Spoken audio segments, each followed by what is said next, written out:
Muito bem, então vamos a mais uma aula do nosso curso Sinais e Sistemas, curso este que é baseado em um livro de mesmo título, Sinais e Sistemas, de Alan Oppenheim, da Pearson. Nesta aula vamos dar continuidade aos assuntos que nós começamos na aula anterior, as propriedades dos sistemas invariantes no tempo. Vamos falar agora de sistemas Lie invertíveis. Bom, para que um sistema possa ser invertível, deve existir um sistema inverso que, quando conectado ao sistema original, produza uma saída que é igual à entrada do primeiro sistema. E, se um sistema Lie é invertível, o seu sistema inverso também é um sistema Lie. Vamos ilustrar aqui graficamente. Então, eu tenho um sistema cuja resposta à função impulso unitário é h de t. Se eu tenho uma entrada x de t, a convolução x de t, h de t vai produzir a saída y de t, que será a entrada de um outro sistema cuja resposta ao impulso unitário é h1 de t, portanto, convolução y de t, h1 de t produz w de t, que é o próprio x de t. Ou a convolução de h de t e h1 de t vai ser então a função impulso unitário. Também podemos representar dessa forma a entrada x de t, aqui um sistema identidade, produzindo como saída o próprio x de t. De forma semelhante também para um sistema de tempo discreto, nós podemos definir h de n, convolução h1 de n, vai ser a função impulso unitário delta de n.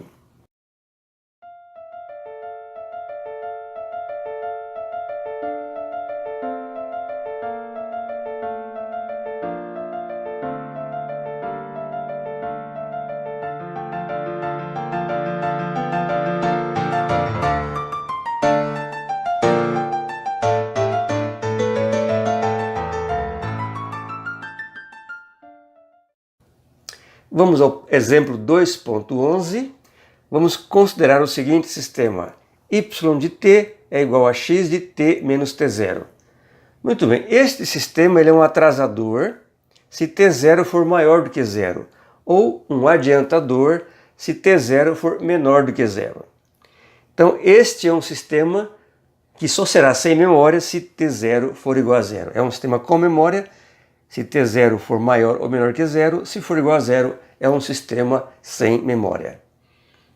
Para conhecer a resposta, então, ao impulso deste sistema, nós vamos fazer que h de t vai ser a função impulso delta de t menos t0. Ou x de t menos t0 vai ser x de t convolução função impulso delta de t menos t0. Para recuperar a entrada a partir da saída, ou seja, inverter o sistema, só precisamos deslocar a saída no sentido contrário. Então, h1 de t, a resposta ao impulso h1 de t vai ser delta de t mais t0. Ou seja, convolução h de t, h1 de t vai ser igual a delta de t menos t0, convolução delta de t mais t0, ou seja, o impulso unitário delta de t. De modo semelhante, para um sistema de tempo discreto, uma resposta ao impulso unitário terá um deslocamento delta de n menos n0. De modo que convoluir um sistema com um impulso deslocado é o mesmo que deslocar este sinal. Além disso, o inverso do sistema Lie, com resposta ao impulso delta de n menos n0, é um sistema Lie que desloca o sinal na direção oposta pela mesma quantidade, ou seja, delta de n mais n0.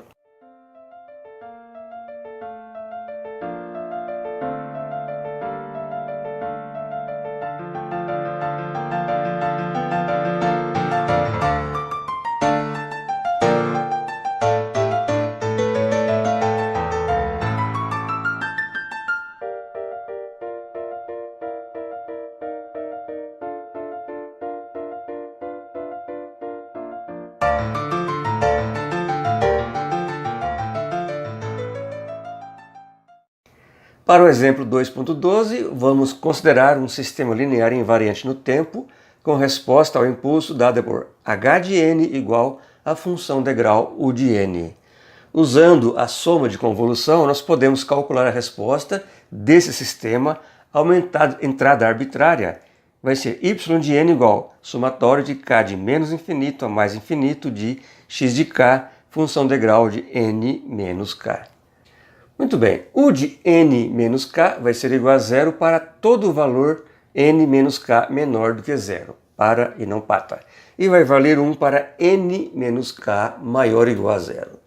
Então a saída se reduz a essa expressão. Y de n vai ser somatório de k de menos infinito a mais infinito de x de k. Ou seja, temos aqui um sistema somador ou acumulador.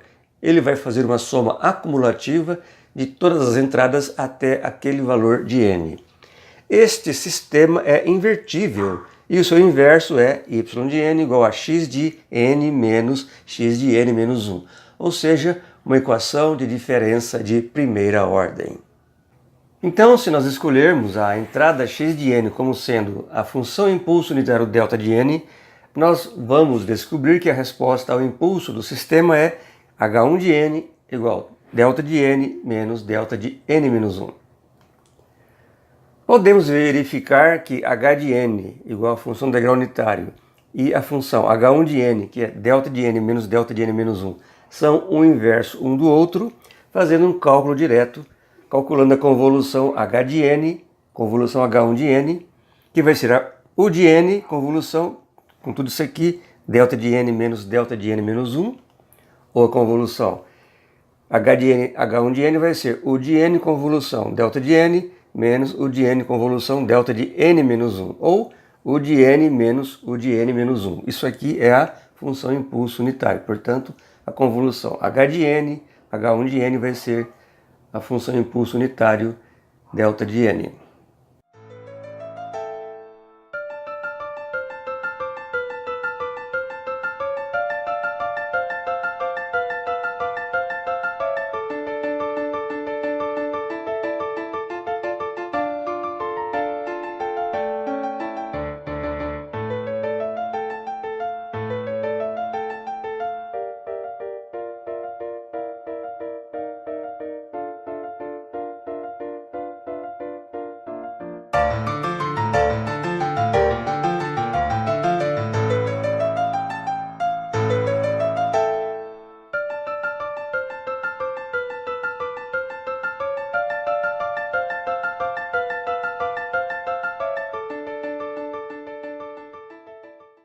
Muito bem, agora vamos falar de causalidade dos sistemas LIT.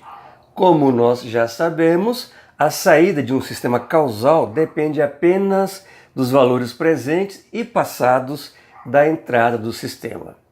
Então, para que um sistema LIT seja causal, a saída y de n não pode depender de valores de x de k, onde k seja maior do que n. Para que isso ocorra, então, todos os coeficientes, a resposta ao impulso h de n menos k, que multiplicam os valores de xk para k maior que n, devem ser nulos. Então a resposta ao impulso de um sistema LIT causal no tempo deve satisfazer esta condição aqui. h de n é igual a zero para todo n menor do que zero. Portanto, de acordo com esta equação, a resposta ao impulso de um sistema LIT deve ser nula antes que o impulso ocorra. Isso é consistente com o nosso conceito intuitivo de causalidade. E também de acordo com esta equação, para um sistema LIT causal de tempo discreto, a soma de convolução se torna a saída y de n igual a somatório de menos infinito, de k de menos infinito até n de x de k, h de n menos k. Ou, usando a propriedade comutativa, y de n vai ser somatório de k de 0 até infinito de hkx de n menos k. Para um sistema LIT de tempo contínuo, de forma semelhante, nós devemos ter h de t é igual a 0 para t menor do que 0. E neste caso, a integral de convolução é dada por y de t, integral de menos infinito até t, de x de tal, h de t menos tal de tal, ou integral de 0 até infinito de h de tal, x de t menos tal de tal.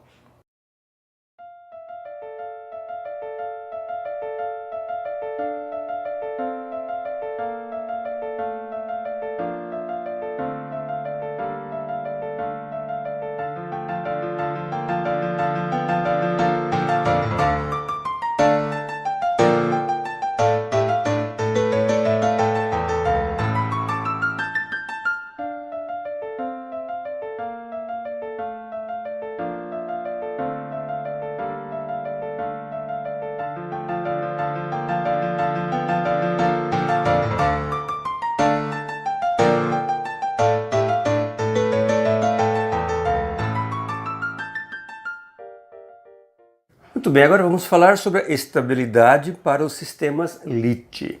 Então, para relembrar, um sistema é estável se uma entrada estável produz uma saída limitada. Vamos determinar então as condições sob as quais um sistema LIT é estável, considerando uma entrada x de n, que é limitada em módulo, da seguinte maneira: o módulo de x de n é menor do que b para todo o valor de n, para qualquer valor de n. Então vamos supor que esta entrada seja usada para um sistema LIT com resposta ao impulso unitário h de n. Usando a soma de convolução, o módulo da saída y de n vai ser o módulo do somatório de k de menos infinito a mais infinito de h de k vezes x de n menos k.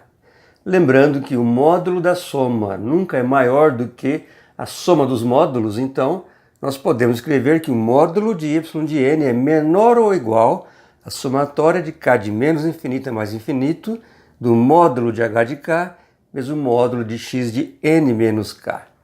Então, lembrando mais uma vez que x de n é menor do que b em módulo, para qualquer valor de k e n, então o módulo de... E usando também esta equação que nós acabamos de escrever, então o módulo de y de n vai ser menor ou igual a b, que multiplica o somatório de k de menos infinito a mais infinito do módulo de h de k.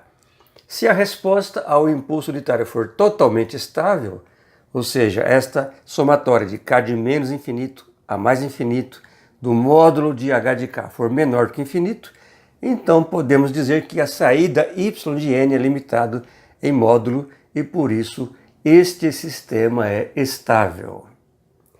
Para os sistemas de tempo contínuo, a analogia é total. O sistema é estável se a resposta ao impulso for absolutamente integrável, ou seja, integral de menos infinito a mais infinito do módulo de h de tal deve ser menor do que infinito. Agora vamos considerar um sistema que apenas desloque a entrada no tempo, tanto em tempo discreto quanto em tempo contínuo. Então a somatória de n de menos infinito a mais infinito do módulo de h de n é igual à somatória de n de menos infinito a mais infinito do módulo de função impulso delta n menos n0, isso é igual a 1. A mesma coisa vale para um sistema de tempo contínuo. A integral de menos infinito a mais infinito do módulo de h de tal é a integral de menos infinito a mais infinito do módulo da função impulso delta t menos t0, que é igual a 1. Portanto, os dois sistemas são estáveis. Isto é um fato óbvio, já que se um sinal é limitado em módulo, qualquer versão deslocada desse sinal também será limitada em módulo. Agora vamos considerar o acumulador h de n igual a função degrau u de n, ou seja, a resposta ao impulso unitário h de n vai ser a função degrau unitário. Este é um acumulador e este sistema é instável, pois se nós aplicarmos uma entrada constante a um acumulador, a saída vai aumentar indefinidamente.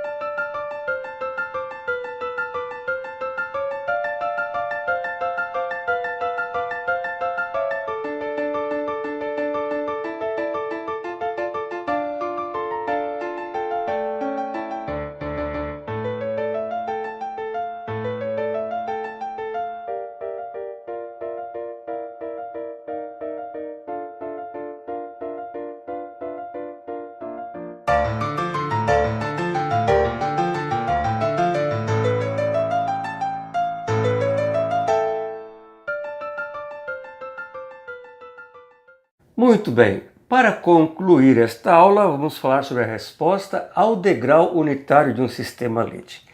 Nós havíamos feito até agora um estudo baseado na resposta do sistema ao impulso unitário. A resposta do sistema ao impulso unitário é h de n ou h de t. Outro sinal importante que pode ser utilizado também para a representação do comportamento de sistemas LIT é a resposta ao degrau unitário. Então, só para comparar a terminologia, h de n ou h de t é a resposta do sistema LIT quando a entrada é o impulso unitário, tanto em tempo discreto quanto em tempo contínuo. Nós vamos chamar de S de n ou S de t a resposta do sistema LIT quando a entrada for um degrau unitário, tanto em tempo discreto quanto em tempo contínuo. Então, a resposta do degrau, ou melhor, a resposta ao degrau unitário de um sistema LIT é a convolução do degrau unitário pela resposta ao impulso unitário. S de n, então, é a convolução U de n, H de n.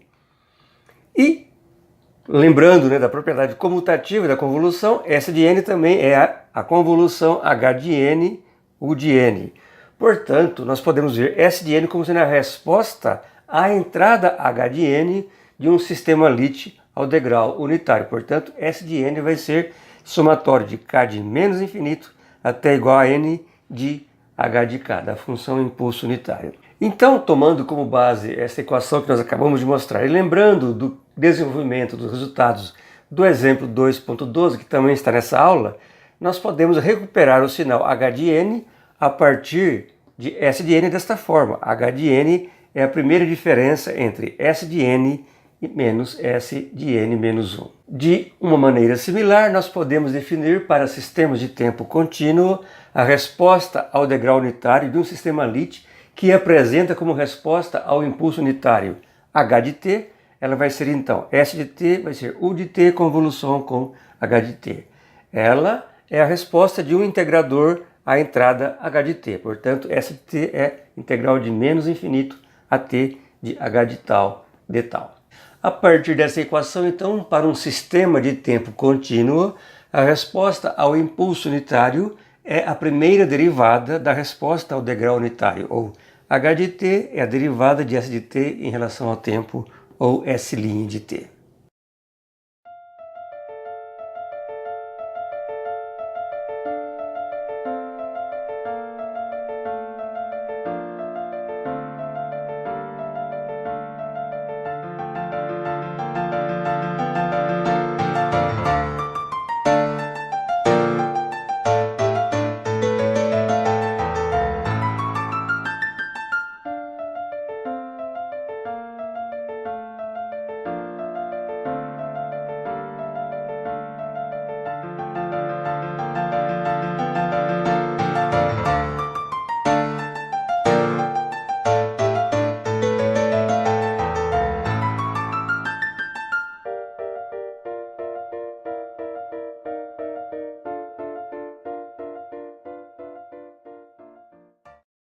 Muito bem, pessoal, então nós terminamos aqui esta aula e desta forma acabamos de abordar os assuntos que são apresentados na seção 2.3 do nosso livro-texto. Na próxima aula vamos abordar os assuntos da seção 2.4.